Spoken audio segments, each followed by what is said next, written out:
YouTube? Welcome to another layout update. This is going to be for February 2020, and I thought I'd start you off with something a little different. So this is the Walls of Jericho, about an hour's drive north of Huntsville. So just thought I'd give you a little different opening. As always, we got a lot of stuff to talk about, so let's get to the layout update.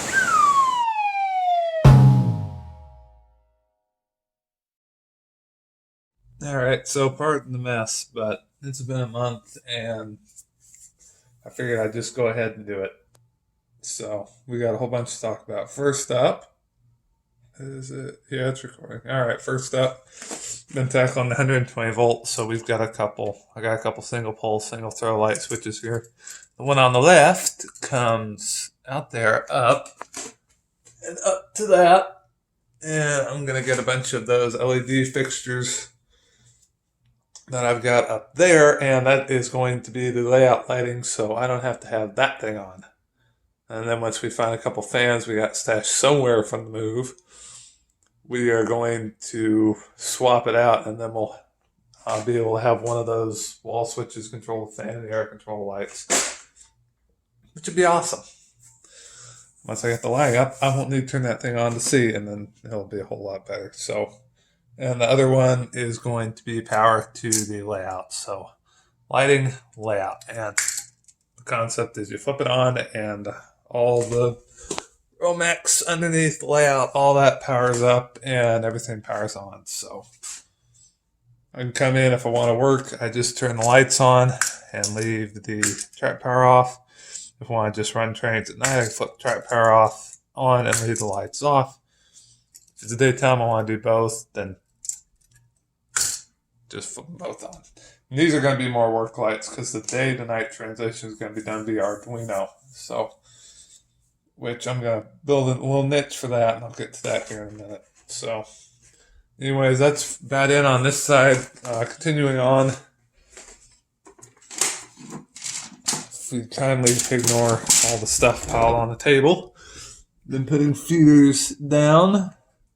So got 2 pairs for this piece of flex track, got 2 pairs for that piece of flex track. I need to probably cut one more gap right there, as per the video on that Digitrax AR1 by Fishplate Films. So we're going to do that. That's what's going to control the, actually, yes, the outer leg is going to be the leg of the Y. Inner leg is going to be regular because I'll have a spur over there. So that's pretty much it for that area. Coming around here, not too much has changed. The biggest thing probably is I've started working on the lights for the yard. So I've got one in. Yeah, it's leaning forward a little bit, but it'll work. And it's just, brass tube I picked up, cut it long enough, and it's sunk clear through the layout, and the post is glued to the layout. So I can't actually take the post out if I ever need to. So I've been doing that. That spur is in. I already showed you that, I think, though. Still haven't gotten around to weathering it. The other thing I'm doing, and I'm not going to bother showing, is I'm having a pain in the arse time trying to get a remote mount kit put on this turnout. So that's going slowly. Yeah, very, very slowly. So that's what's going there. Nothing too new around this corner. One thing I am most excited about, and I had to do this anyway for Hawking Valley 3.0, this is part of the plan, is, hold on a minute, we flip Viola. I have a new workbench, and oh man, is it nice. So one of the guys from the club, Rich, we're working on getting his house packed up and ready to move. He doesn't need this thing, so I said, well, gee, can I have it? He said, yeah. So I mean, it's perfect. Obviously there's the workbench. I got places to put everything. I've got even more space up there. I was going to put the programming track and the laptop here. I think I moved into a different location, so I'll have that for storage space. You've got an alcove right down there for the printer, which I need to move those boxes. Those are kits I gotta get to. And then, of course, down below we've got the drawer where I'll probably put said kits to make this the printer. So that is the plan for that. Eventually, I want to either build or have somebody build a custom shelf up here. Probably get some more storage racks. I need a place to put all my styrene strip and all that sort of thing. So that's what that is. And then, of course, I got all this up here. It's currently a mess of projects and everything else. But hey, I've got my own light in here. So somebody comes over, I can say, okay, I don't want them to see the closet. Light goes out. Shut the door. And voila. So I'm excited about that. So working around the air side here. First thing, I have moved the 4 holes for the toggles to turn off the switch, the staging tracks. So that's it. I just got to get the toggles mounted. I'm thinking I might have to temporarily take this back off and get the jigsaw and cut out part of the 1x behind the holes. We'll see. But that's going on. The really big thing I've started. I don't know how well this is going to show up on camera. Maybe if I turn the light on. Oh yeah, there you go. It's showing. I have been painting the rails. And oh my word, is it tedious and time consuming. But it looks absolutely awesome. The tread just stands out. So,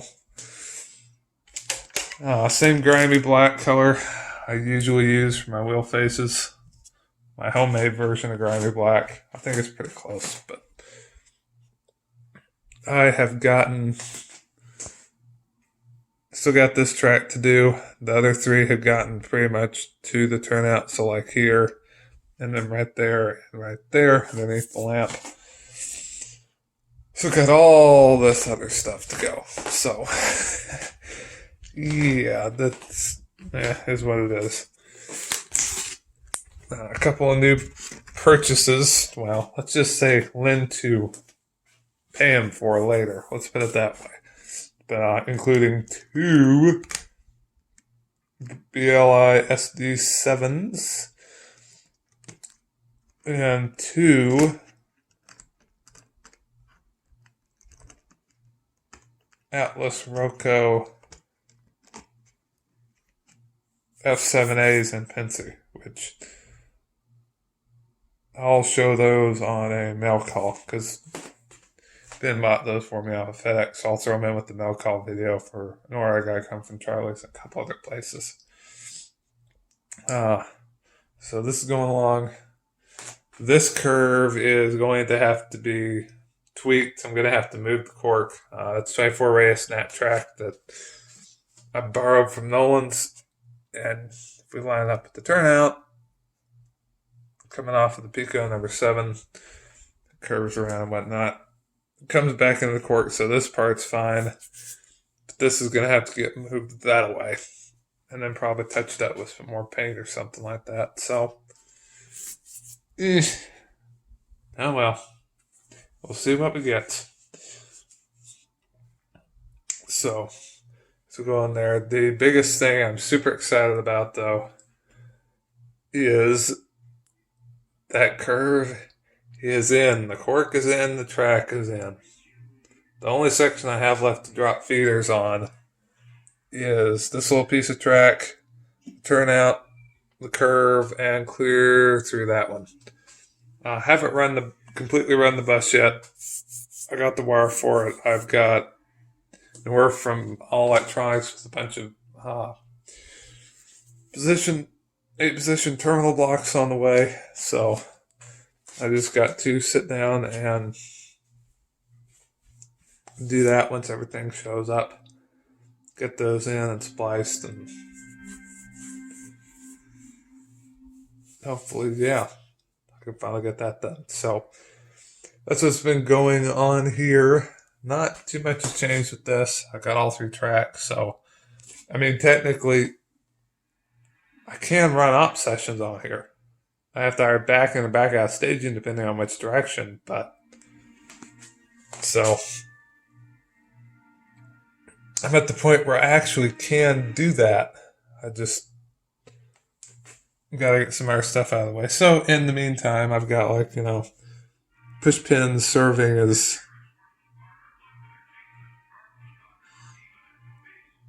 ground throws until I get Tauruses on these, or ground throws.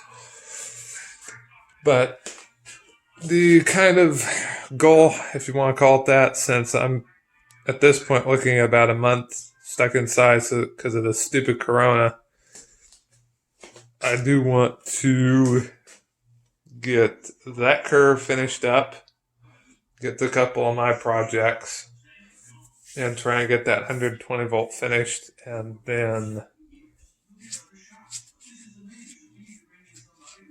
get the 2 Tauruses put in I got coming from Charlie and get them wired up with the toggles and everything. So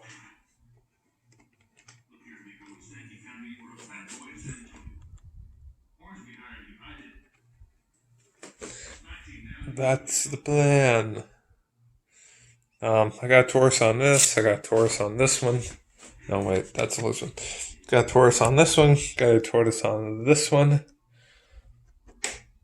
Let's see from back to the sprung.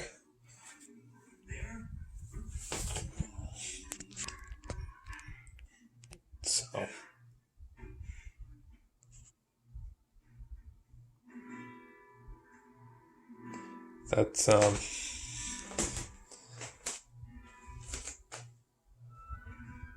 that's the plan. I think I'm going to take those 2 DS64s I've got and remount them. They're buried here somewhere. I was going to use them for these 4. I think I'm going to move them and use one over here in staging and the other over here. So that's going on. What else? The only other thing I've got in the works is I've been talking with Keith, I think his name was, at All Brass Back Shop.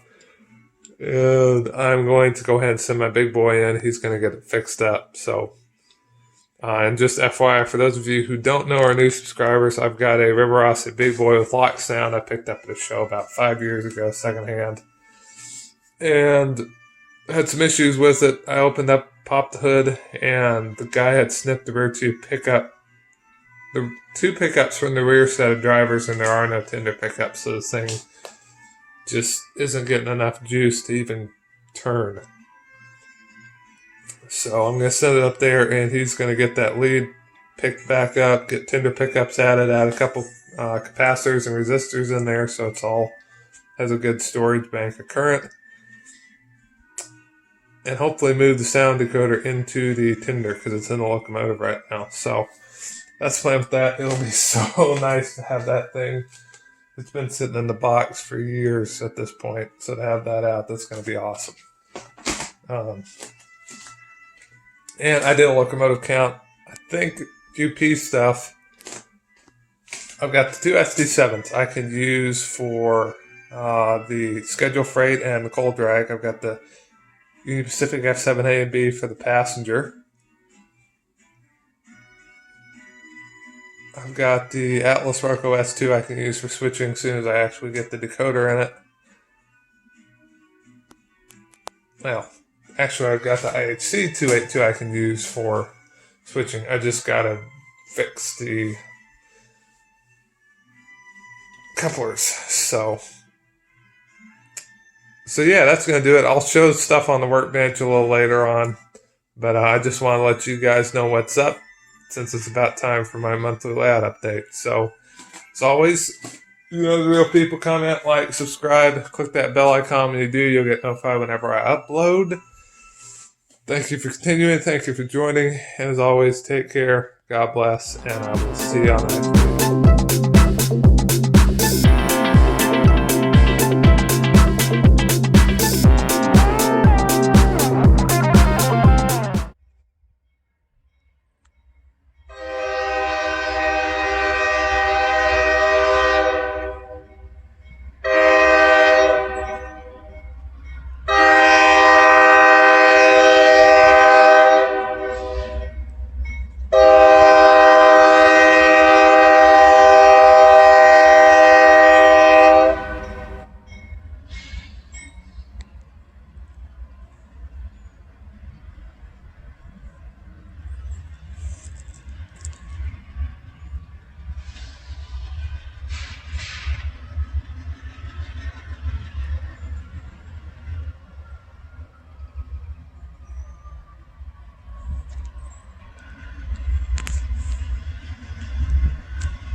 This old box here.